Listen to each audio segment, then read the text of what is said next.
Find out what disasters were going to await us next. Sounds funky. It's way better. This is going to take some getting used to. Alright. I feel like I'm driving a land yacht right now. Cool. I give him 25 yards before he finds out he does a burnout. I heard a little squeak. Yeah. The windshield is not tall enough. All the dirt is flying out of the floorboards and into your eye. Alright, ready for the brake test? Brake test. Yeah! Great. Not bad. Oh, wow. Yeah. Wonder. We probably should have vacuumed the turds out of this. Yeah! There we go. Get some!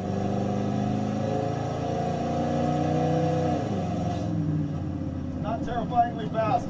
I'm calling that a 396. Even if it is a 454. Cop behind us? I don't want to look. No, no. Is there any chrome I can look in a reflection to see if he's behind us? No. That's on my peripheral vision. He pulled up his camera. That's not suspicious at all. Nice work.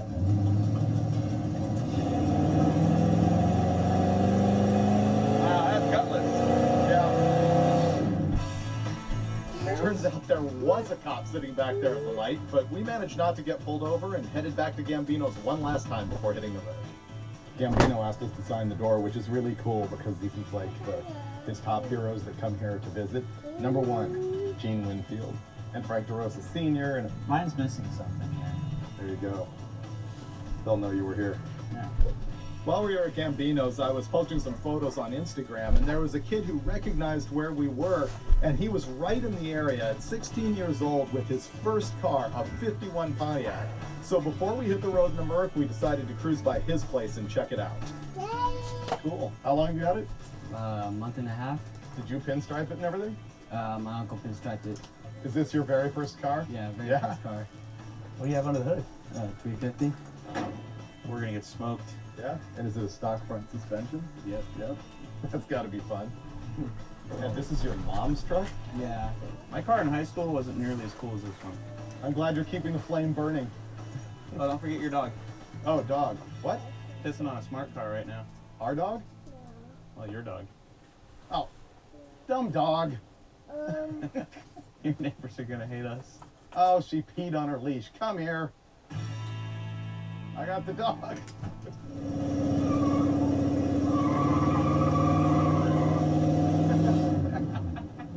Weak.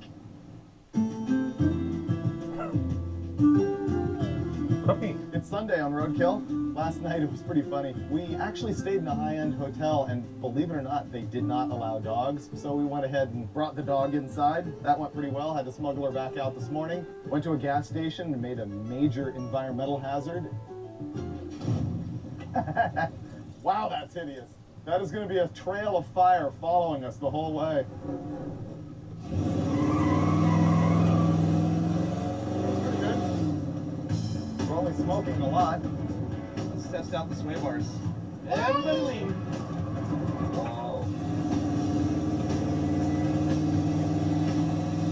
Can I get a GPS reading? Tell me how fast I'm going. I'll be driving by engine noise from now on. We have no tachometer or speedometer. Ooh, getting daring. I feel like we should be robbing a bank right now and then going surfing because we got no roof. The door is just a little high. Oh no, it's perfect. You gotta get your, that's gangster lean right there. It's just a little high though. That's the look. Because right now my arm's getting strafed on the plasma cutted door seam here. Well, maybe that's the actual problem. Yeah. This car's full of good intentions. Look at that. Really expensive wiring harness. Poorly installed. Big block Chevy, making a lot less power than a big block Chevy. You drove $200,000 or $300,000 at this thing? Man, you'll have a $20,000 automobile. Well, we only had to drive 160 miles down to Paso Robles to deliver this car. The first hour of driving this thing actually went pretty well. And then it started to get really hot outside, and naturally, the car started to overheat. This thing is gonna puke. let's go. It's not puking. That scares me even more. We were freaking out at the gauge, like touching 250 when we would stop and going down the freeway at 230, which is way too hot. So we thought it was overheating. We cooled it off. Oh, well, there was water in it. Yep. Apparently it wasn't overheating. The gauge just sucks bad. We're gonna let it cool down a little bit more, get the cap off, fill it up with water, not crack the block because it's not overheating, and then hit the road again and ignore the gauge.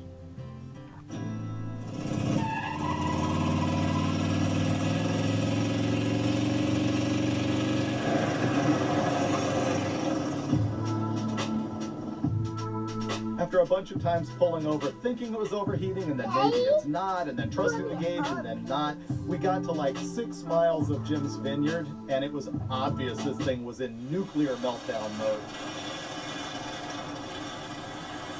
That's hot. That's really hot. Come on, hood. Hey, the hood hinge came undone. Oh, well, that's convenient. Can you grab that bolt out of that pocket there? Does that go right here? That hurt. Oh, man. So the last time we pulled over and the gauge said 240-ish degrees, nothing happened. It actually wasn't that hot. This time when the gauge said 250, we pulled over and it puked its guts out everywhere. It's a good thing this is one of our shorter trips because this is going to get real old real fast. We're only 6 miles from where we need to be. So what do? Oh, we do what we always do. Take the hood off. That's the obvious fix.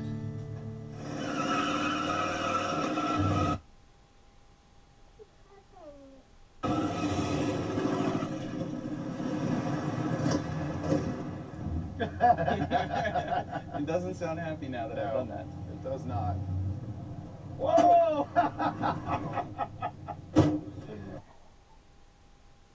Hello. Why is it waiting to the very end of the trip for the wheels to come off of this thing? I don't know. I was genuinely concerned about bringing this car to its new owner because he'd never driven it, he'd never really seen it, and it showed up with the hood in the back seat. The Merc's owner was there with his dad and with his little kid. And I'll tell you, any doubts I had about this car melted away immediately because when this guy saw his Merc for the first time, his eyes were just huge. The guy glowed like he couldn't believe it. And he knew the car was rough, but it didn't matter because it made him happy. And best of all, his little kid was bouncing off the walls. That's a father and son driving in their new hot rod. New to them anyway. Look at that. Best day of work ever right there. Woo! Okay. Awesome. Next generation of hot rodder right there.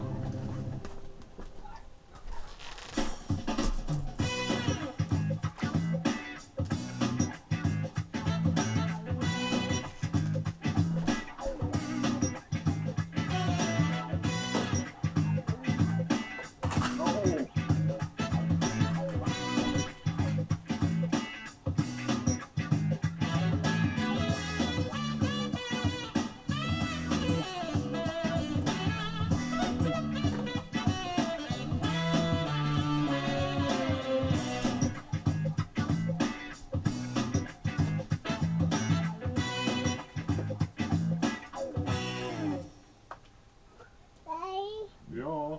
Daddy pee. Hmm? Daddy pee. You gotta pee? No, Daddy pee. Jackson pee? No, baby Baby pee.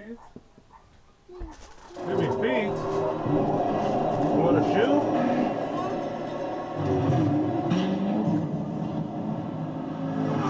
It's yours? Here, puppy. I'm standing here with a motorcycle and an airplane. What could these possibly have in common? It's actually more than you think. Both of these are iconic forms. This is the new Indian motorcycle, brought back to life this year by Polaris Industries. This is a Cub Crafter's Cub. It is also a recreation of the iconic Piper Cub, the 1930s staple of American aviation. What's interesting about these two, and the reason we brought them together, is they're such iconic shapes and such familiar forms, but they're underpinned by completely new technology. This plays into a lot of things that we as Americans want. We love the old, but we want the new. This is the perfect combination of these two ideas.